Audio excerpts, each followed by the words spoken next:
Welcome back. So yesterday, um, I kept thinking to myself, like, there's some other video I was meant to do, and I thought, I'm crazy. Crazy because, if I have a few spare minutes, I should be putting a board together, I should be getting a video ready. I, and it slipped my mind, and I apologize. But I'm making up for it today. So I talked about the NHL stats this morning, and realized this morning as well, I didn't do the AHL video this week, so I apologize. Here we are. We're going to talk about the AHL now. I'm wearing my Milwaukee jersey because Milwaukee's having a good run. The Admirals are playing well. So we're going to go ahead and go through the divisions quickly here. I didn't denote whose farm team is whose for today's, but I will be doing that here and there, week in, week out. I assume a lot of the same viewers are going to be watching from one week to the next. So Hershey's first in the Atlantic Division with a record of 7-3-0-1, 15 points. But the Checkers are right there, 6-1-0-1 record for the Charlotte team, 13 points for them.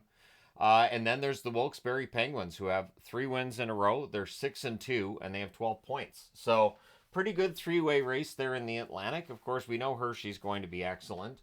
Despite some of their players over the last couple years having graduated and joined the Washington Capitals. Hartford 4-3-1-1, 10 points. Lehigh Valley Phantoms 3-3-1-1 for 8 points. Springfield 3-7-0-0, 6 points. Providence is 3-6, 6 points for them. And the Bridgeport Islanders 2-5-1-1, 6 points. So while the New York Islanders are struggling, so are the Bridgeport Islanders.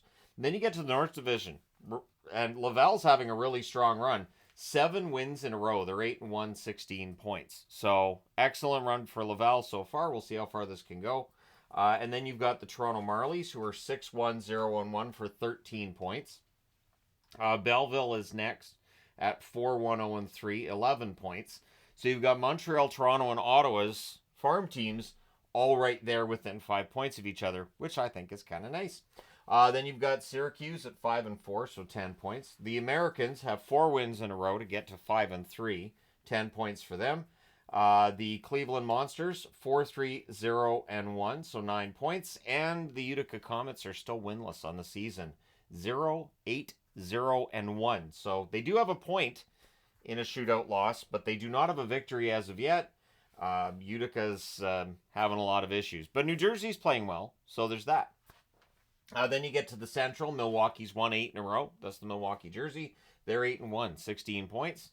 The Grand Rapids Griffins 6-3-1 for 13 points. So 3-point difference here. And we've got nice races at the top of each division, although the Pacific, it looks like one team might be running away with it. The Texas Stars are 5-3 for 10 points. Iowa Wild 3-6-1 for 7 points. The Rockfield Ice Hogs 3-4, 6 points. The Manitoba Moose 3-5, 6 points as well. And the Chicago Wolves 2-4-1 for 5 points. Just the 7 games played so far, though. Out in the Pacific, the Calgary Wranglers are having some fun. They've won 9 in a row. They're 9-1 to start the season, 18 points. So while the Calgary Flames are going through this retool rebuild, although it looks like it's been delayed a bit by how they're playing at the NHL level, their AHL team is quite good. The San Jose Barracuda 6-3 for 12 points. Abbotsford Canucks 5-4-0-1, so 11 points for them. The Eagles 4-3-0-1 for Colorado. They have 9 points. The Bakersfield Condors 3-2-2-1 for 9 points. And the Tucson Roadrunners 4-4 for 8 points. The Coachella Valley Firebirds right now struggling, 3-4 for 6 points. Of course, Coachella Valley has been the finalist opponent for the Bears the last 2 years. The Ontario Reign 3-4 for 6 points. San Diego Gulls are 3-7, also 6 points. And the Henderson Silver Knights are 2-7, 4 points for them. So looking at the overall standings, clearly there are leaders that are pretty darn good. Hershey, Laval, Milwaukee, and Calgary, and other teams trying to catch up. So we'll see which ones end up winning their division and all that fun stuff by the end of the season.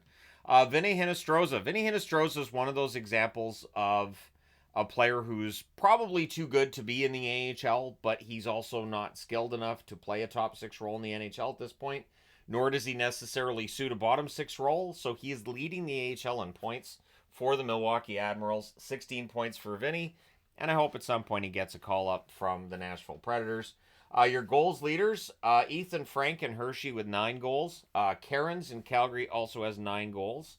Power play goals, Josh Roy of Laval, who I had expected to be with the Montreal Canadiens this year. He's leading Laval with 4 power play goals. He is also above a point per game. I would think Montreal should be calling him up at some point soon. Save percentage leaders, Askarov for San Jose, a .950 save percentage. So while San Jose is getting good goaltending from Blackwood, and I think Vanacek's been okay, Askarov is showing that he is going to be a very good goaltender at the NHL level. And Devin Cooley for Calgary, .946 save percentage. So pretty good find for the Flames there. And he's leading things for the Wranglers. Shutouts leaders, Syracuse's goaltender Halverson has 2 shutouts, and so does Askarov with San Jose. So leading in save percentage, tied for the lead in shutouts. It's been a pretty good run so far for the San Jose Barracuda goaltender. Your power play leader, as far as a team goes, is Charlotte at 40.5%. They don't get as many power plays as some of the other teams, but that's an excellent number. At the bottom of the league is Providence at 5.4%. So with the Boston Bruins, we've talked about them recently and how their depth scoring isn't where you would want it to be. A power play that's that low, and the AHL tells you there may not be a lot of help on the farm in terms of overall offense. Plus the fact that Providence is 3-6. The penalty kill, Toronto, 100% for the Toronto Marlies. That's pretty good. They haven't allowed a power play goal as of yet. They've played 8 games. It's not an insignificant amount of time. They've gone without allowing a power play goal. The Chicago Wolves are at 69.6% for last place. However, when you get to penalty minutes, you see it's not really all that bad. So your leaders in penalty minutes, the Tucson Roadrunners, 192 penalty minutes. And I believe they're still owned by Alex Morello as well. But, the Roadrunners, 192 penalty minutes for them. Chicago's last in the league when it comes to penalty minutes with 50.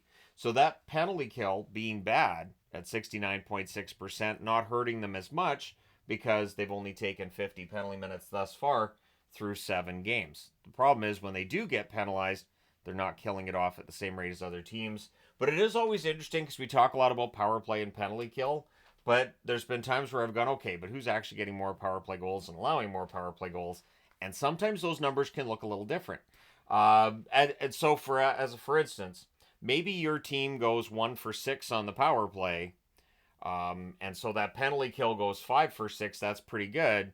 But again, you were in the box 6 times and you still allowed a goal. So it's one of those things where I've thought about doing a video where I compare power play numbers with goals versus, what the percentage is to see who's actually being hurt the most by their penalty kill. I didn't do that here, but it is a thought that I've had over the years.